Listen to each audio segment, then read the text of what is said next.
Today, it's all about being special, being yourself.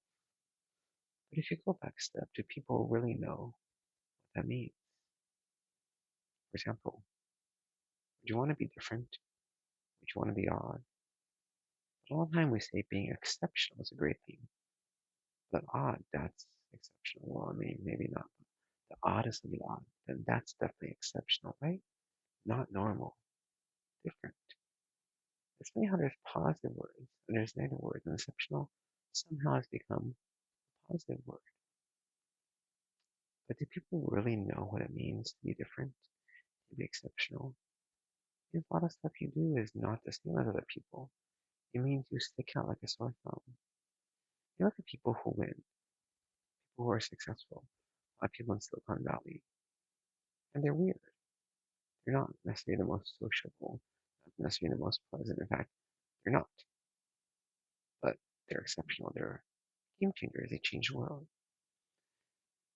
I'm reading this book called Barking Up the Wrong Tree. It's talking about how we think about raising kids, success, all these things, how to give our kids the best chances.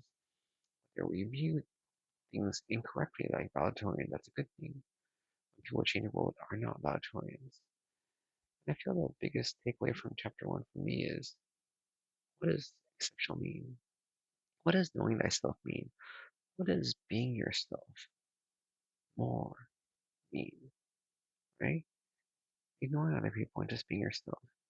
I feel at work there's things I lack. My notes aren't as good as other people. And it's almost like I make a conscious effort not to improve them. Because then I'd be too perfect, is what I say. I think part of it is a defense mechanism to maintain me being me. What I excel at is spending time with patients, establishing the relationship, diagnosis, and treatment plans. And that's me. Notes, they don't look wonderful. The patients love me. They do well. I think that's the most important thing.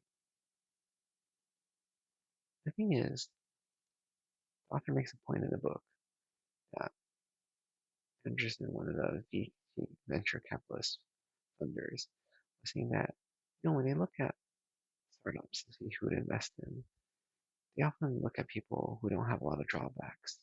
They don't want big negatives. If you skip all those with huge negatives, huge glaring flaws, you would literally miss all of the winners who have superb strengths, but huge weaknesses as well. But huge strengths is the more important thing.